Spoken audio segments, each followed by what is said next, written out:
میرے نبی پاک صلی اللہ تعالی علیہ وسلم وضو فرما رہے تھے، تو صحابہ آپ کے وضو کا پانی نیچے سے لے رہے تھے، کوئی پی رہا ہے، کوئی سینے پہ مل رہا ہے، کوئی ہاتھوں پہ مل رہا ہے. تو آپ نے فرمایا کیوں کر رہے ہو؟ ما یحملکم علی ھذا، ایسا کیوں کر رہے ہو؟ کہ حبا للہ ولرسولہ، کہ ہمیں اللہ اس کے رسول سے پیار ہے اس لیے کر. تو آپ نے فرمایا میں بتاؤں سچی محبت کسے کہتے ہیں؟ میں بتاؤں، وہ محبت جو اللہ اس کا رسول قبول بھی کرے، اور وہ محبت جو اللہ رسول کے ہاں پسندیدہ بھی ہو، اور تمہاری محبت بھی قبول ہو اور اللہ بھی تم سے پیار کرے، وہ بتاتا ہوں. کہا جی کیا ہے؟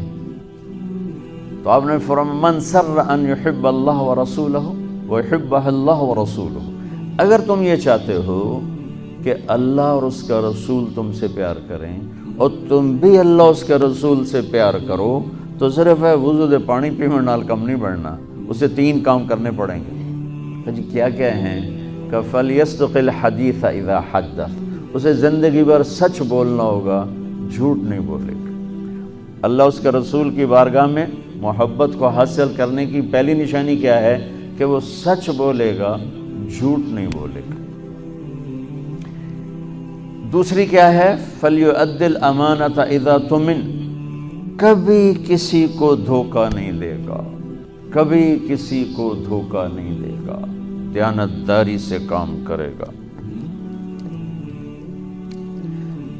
حضرت عمر رضی اللہ تعالیٰ عنہ فرمانے لگے لوگو تہجد میں کسی کو روتے دیکھ کے یہ نہ سمجھنا بہت بڑا آدمی ہے. لا تغرنکم تنتنۃ الرجل باللیل فی صلاتہ، کسی کو تہجد میں ہچکیاں لیتے گڑ گڑاتے دیکھ کر یہ نہ سمجھنا کہ رابعہ بصری ہے، جنید بغدادی ہے، یہ نہ سمجھنا کہ بہت بڑی عورت ہے، بہت بڑا مرد انسان ہے.